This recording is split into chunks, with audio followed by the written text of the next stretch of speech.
మహిమ కలుగును గాక. కీర్తన 2:1 అన్ని జనులు ఎలాగా అల్లరి రేపుచున్నారు, ఎలా వ్యర్థమైన దానిని తలంచుచున్నారు. రండి, వారి కట్లు తెంపుదుము, వారి పాశములు విడుదల ఇద్దాం. అన్ని జనులు ఎలాగా అల్లరి రేపుచున్నారు, వారి పాశములు తెంచుదము. మన యొద్ద నుండి వారి పాశములు తెంచుదము. రండి, ఇద్దరు ముగ్గురు ఎక్కడ కూడి ఉంటారో అక్కడ ప్రభువు అయిన యేసు క్రీస్తు మన మధ్యన ఉన్నారని దేవుడు చెప్పాడు. దేవుడు కార్యాలు ఉన్నాయి, సైతాను కార్యాలు ఉన్నాయి. సైతాను కార్యాలు చాలా భీకరంగా ఉంటాయి, తట్టుకునేది కష్టంగా ఉంటుంది. అపవాదిని ఎదిరించండి, వాడి మీ దగ్గర నుంచి పారిపోవును. అన్ని జనులు ఎలాగ అల్లరి రేపుచున్నారు, ఎలా వ్యర్థమైన దాన్ని తలంచుచున్నారు.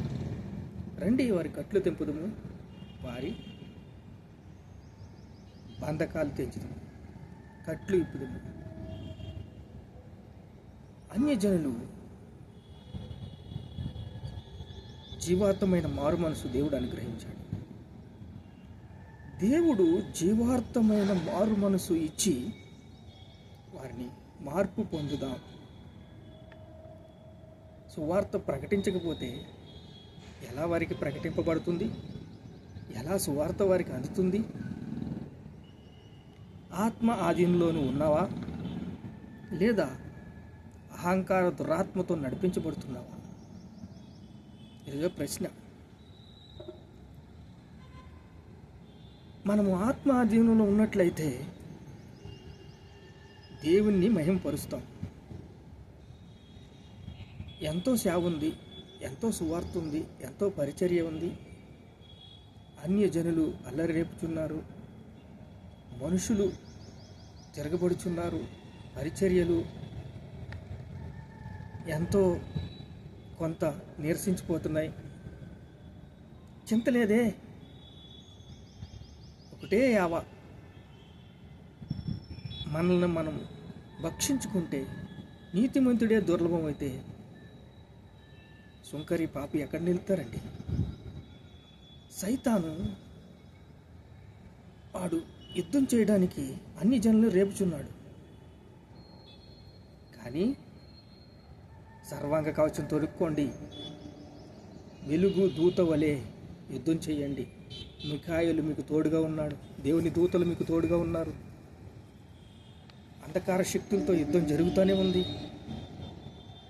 ఎన్నో సమస్యలు, ఆరోగ్య సమస్యలు, దురాత్మ శక్తులు, భ్రమపరిచే ఆత్మలు, దుష్ట శక్తులు, ఇవన్నీ కూడా మనిషిని దేవుడు పరలోకానికి త్రోవ శీవిస్తే ఆ మార్గం గుండా వెళ్లకుండా అనేక ఆటంకాలు, అనేక అడ్డంకులు, అనేక చిక్కులు తీసుకొస్తున్నప్పుడు నరకంలో అగ్గి ఆరదు, పురుగు చావదు. నరకంలోని అగ్గి ఆరదు, పురుగు చావదు. ఇంత భయంకరమైన శ్రమలు మన కూడున్నాయి. కానీ దీంట్లో పరీక్షలో ఎవరు గెలుస్తారా అని దేవుడు చూస్తున్నాడు. యోబుని శ్రమపరిచినప్పుడు ఎంత వినయంగా దేవుడున్నాడు. మా అబ్బాయి జయించాడు, జయించు వానితో వాడిని కూర్చోబెడతాను, జయించు వానికి సమస్తమును ఇస్తాను. జయించాలి, శ్రమలు తట్టుకోవాలి, కష్టాలు తట్టుకోవాలి, బాధలు తట్టుకోవాలి, బంధకాలు తెంచాలి. అన్ని జనుల గురించి ప్రార్థన చెయ్యాలి. ఎక్కడ ఇద్దరు ముగ్గురు ఉంటారో అక్కడ నేనున్నానన్నాడు. రండి, మనం వారి కట్లు తెంపుదాం. భూరాజులు యెహోవాను అభిషేకించిన వారు విరోధముగా నిలబడుచున్నారు. భూరాజులందరూ యెహోవాను అభిషేకించిన వాళ్ళకి యేసు రక్తముతో మనల్ని అందరినీ శుద్ధీకరించాడండి. యేసు రక్తంతో మనల్ని పరిశుద్ధపరిచాడండి. అభిషేకిస్తులు నీ విరోధులుగా నిలబడుతున్నారు. యేసయ్యకు విరోధంగా నిలబడుతున్నారు. తన అభిషేకిస్తులకి యేసు రక్తంలో కడిగి స్వరక్తం ఇచ్చి కొనుక్కున్నారు. వారికి కూడా విరోధంగా నిలబడుతున్నారు. రోమీలు రాసిన పత్రిక 15వ అధ్యాయం 10వ వచనం, అన్ని జనుల్లో నేను నిన్ను స్తుతించుదును, నీ నామాన్ని కీర్తించుదును. అన్ని జనులారా ఆయన ప్రజలతో సంతోషించండి. అన్ని జనులకి జీవార్థం మనసు ఇచ్చాడు. వాళ్ళు దీనత్వము, తగ్గింపు, ఎక్కడైనా మంచితనం ఉందేమో వారు రక్షించాలని ఆశపడుతున్నాడు. ఆశగల ప్రాణాన్ని తృప్తిపరిచే దేవుడు మన యేసయ్య. అన్ని జనులను నేను నిన్ను స్తుతించుదును, నీ నామాన్ని కీర్తించుదును. అన్ని జనులలో నిన్ను స్తుతింతానని యెషయా భక్తుడు ఎప్పుడో రాసిపెట్టాడు గ్రంథంలో.